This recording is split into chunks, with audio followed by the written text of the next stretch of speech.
Assalamualaikum teman-teman. Sebelum kita mulai, buat kalian yang belum nonton part 1, mending nonton dulu, biar cerita kali ini lebih nyambung. Di part sebelumnya, kita sudah lihat apa yang terjadi sama Juher. Nah sekarang, kita lanjut ke kisah part 2, di mana balas dendam mulai terungkap. Dan jangan lupa subscribe channel ini, biar kalian gak ketinggalan semua cerita seram terbaru dari kami. Kalau sudah, yuk, kita langsung masuk ke ceritanya. 2 minggu telah berlalu sejak kematian Juher, tapi dendamnya belum terpuaskan. Malam ini, tepat di malam 1 Suro, Jumat Kliwon, sang guru menyiapkan ritual di sebuah ruangan mistis yang penuh lilin dan asap kemenyan. Hawa iblis mencekam di ruangan itu. Dengan penuh konsentrasi, ia menaburkan darah kambing kendit ke beberapa boneka pocong, mempersiapkan pembangkitan Juher, serta teman-temannya, yaitu Anton, Herman dan Rudy, untuk membalas dendam atas perlakuan warga. Dengan menggunakan ilmu kuno ajian Batara Karang, Abah Jahot memapatkannya tepat di depan kuburan Juher. Tanah kuburan yang terbelah memancarkan cahaya merah menyala seperti api, mengepul ke udara. Juher pun bangkit dari kematiannya. Tubuhnya menyerupai pocong seram dengan kain putih kotor, muka gosong dan mata penuh dendam. Juher menatap sang guru, dengan suaranya serak. "Untuk apa kau membangkitkan aku, guru?" Sang guru menjawab dengan dingin, "Balas dendammu, aku akan membantumu." Kemudian Juher pun pergi, mengikuti perintah sang guru. Setelah membangkitkan Juher, Abah Jahot melanjutkan ritualnya. Darah kambing kendit disiramkan ke kuburan Anton, Rudy, dan Herman. Dengan mantra ajian Batara Karang yang sama, tanah pun terbelah dan 3 pocong mengerikan muncul sekaligus dari kuburnya. Sosok pocong Anton, Rudy, dan Herman kini berdiri tepat di depan Abah Jahot. Mereka berseru, "Siapa kamu?" Abah Jahot menatap mereka dingin dan menjawab, "Aku sengaja membangkitkan kalian, supaya bisa bantu teman kalian, yaitu Juher, untuk membalas dendam pada warga-warga yang telah membunuh kalian." Malam itu, Pak Budi, orang salah satu yang membakar Juher, sedang membaca buku di ruang tamu. Hujan dan petir menggelegar di luar. Tiba-tiba, sosok pocong Juher muncul di jendela. Pak Budi berlari ke ruang tengah, tapi Juher sudah menunggu di ruang tengah. Dengan kipas angin besar jatuh tepat di atas Pak Budi, kabel listrik pun menyetrum Pak Budi hingga tewas. Pak Anwar, yang dulu memukul Juher dengan bambu kuning dan menyeretnya ke tengah-tengah warga, kini sedang mengendarai mobilnya pulang dari kerja, di malam yang sepi. Tiba-tiba, pocong Juher muncul di kursi belakang. Pak Anwar menoleh ke spion tengah, wajahnya panik dan ketakutan. Pocong Juher pindah ke kap depan, menutupi pandangan Pak Anwar. Mobil oleng, tak terkendali, menabrak pohon besar di tepi jurang. Pak Anwar pun tewas seketika, menerima balasan dendam dari Juher. Keesokan harinya, Desa Wanaraga berduka. Warga berkumpul menangis di pemakaman Pak Budi dan Pak Anwar.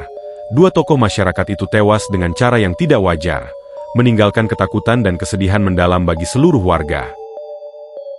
Malam itu, sekelompok warga sedang ronda, ngobrol santai sambil menyeruput kopi, membahas hal-hal ganjil yang terjadi di desa. Tiba-tiba, 3 pocong muncul di belakang mereka. Panik, warga langsung berlari, tapi ketiga pocong itu tetap mengejar, melayang tanpa henti. Suasana gelap, jalan desa sepi, hanya suara langkah dan napas warga yang terdengar di malam yang mencekam. Kondisi desa makin parah. Sekarang setiap menjelang maghrib, warga panik membawa anak-anaknya masuk rumah. Tidak ada seorang pun yang berani main di luar, mengunci pintu rapat-rapat. Desa Wanaraga kini sunyi dan gelap, seperti desa mati jika malam tiba. Di setiap sudut pocong-pocong mengintai, menebarkan teror tanpa henti. Dan ketakutan menyelimuti seluruh desa. Sementara itu, Pak Joko memberanikan diri mendatangi rumah Pak Sumianto. Kedua orang itulah sisa dari mereka yang membakar Juher yang masih hidup. Ketakutan dan rasa bersalah tak kunjung hilang. Pak Joko mencari jawaban dan solusi dari Pak Sumianto. Setelah diskusi yang tegang, mereka memutuskan untuk kembali ke rumah orang pintar di Kulon Selatan pada esok hari, berharap ada cara untuk menghadapi teror yang kini kembali menyelimuti desa Wanaraga. Namun saat Pak Joko pulang dari rumah Pak Sumianto, Ketakutan yang selalu menghantui menjadi nyata. Tiba-tiba, sosok pocong Juher menghadang langkahnya. Panik serta ketakutan, Pak Joko berlari sekuat tenaga. Namun pocong Juher terus membayanginya, menutup setiap jalan. Dengan langkah tergesa dan jantung berdebar, Pak Joko tak menyadari bahwa ia berlari menuju ujung desa. Di hadapannya ada jembatan tua membentang di atas sungai yang deras. Jembatan itu menjadi saksi bisu tragedi sebelumnya. Tempat Rudi, Herman, dan Anton terbawa arus deras, sampai kehilangan nyawa mereka. Di pagi hari, warga menemukan tubuh Pak Joko di tepi sungai. Kepalanya terbentur batu besar, tak terselamatkan, nyawanya telah tiada. Desa Wanaraga kembali berduka, kesedihan menyelimuti setiap sudut desa. Keluarga Pak Joko menangis di hadapan kuburannya, menatap dengan pilu jenazah yang pergi begitu tragis. Setelah mendengar kabar tragis tentang Pak Joko, Pak Sumianto memilih untuk tidak ikut menguburkan sahabatnya. Ia tahu nyawanya masih terancam, menjadi satu-satunya dari kelompok yang masih selamat. Dengan perasaan was-was, ia segera membawa anak dan istrinya, meninggalkan desa Wanaraga. Di pagi hari mereka menuju Kulon Selatan, untuk mencari perlindungan. Tepat menjelang maghrib, Pak Sumianto beserta keluarganya akhirnya tiba di rumah Pak Kiai Abdullah. Dengan wajah tegang dan suara penuh kekhawatiran, ia menceritakan seluruh kejadian yang menimpa desa Wanaraga, dari kematian Pak Anwar, Pak Budi, hingga teror pocong yang menghantui warga. Pak Kiai Abdullah pun terkejut mendengar cerita tersebut. Ia menatap Pak Sumianto dengan serius, lalu berkata bahwa setelah salat maghrib, ia akan munajat selama setengah jam, untuk mencari jawaban atas misteri dan bahaya yang sedang mengancam mereka.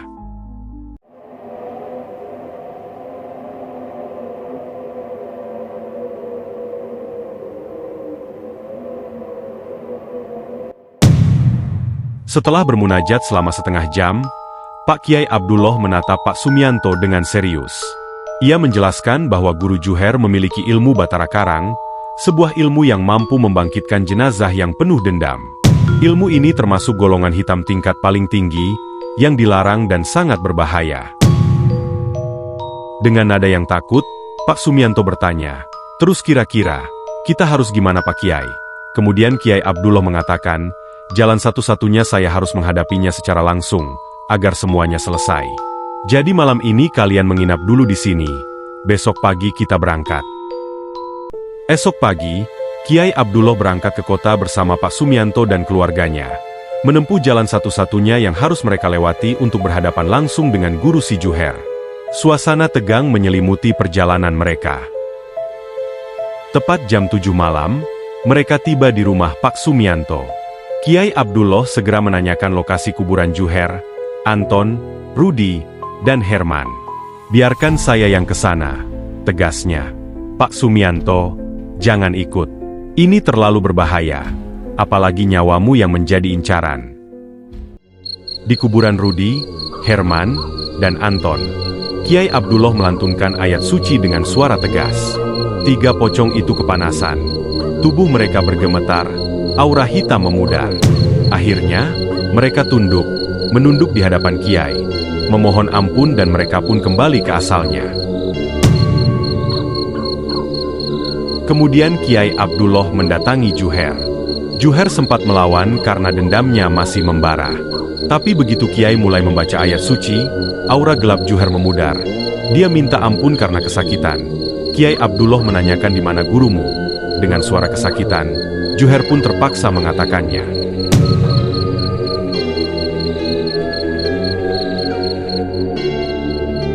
Pertarungan besar pun dimulai di depan gubuk Guru Juher. Guru Juher menatap tajam dan berkata, "Siapa kau? Terlalu banyak ikut campur urusanku." Kiai Abdullah menatap tenang dan menjawab, "Aku di sini untuk menegakkan yang benar, agar dendammu tak menelan nyawa lagi." Kemudian Guru Juher murka dan langsung menyerang Kiai Abdullah dengan kesaktiannya.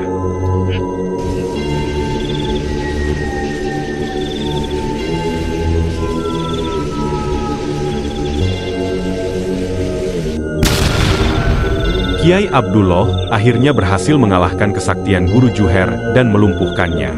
Namun sebelum menghembuskan napas terakhir, Guru Juher menatap tajam dan bersumpah, Desa ini akan terus diteror bencana setiap tahun, selama 70 tahun ke depan.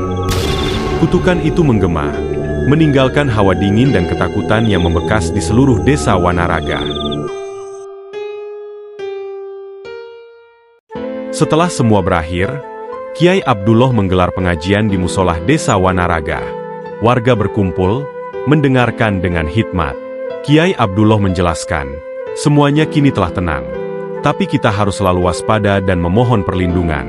Ancaman Ki Jahot mungkin belum selesai, namun kita tidak boleh membiarkan rasa takut menghantui hati.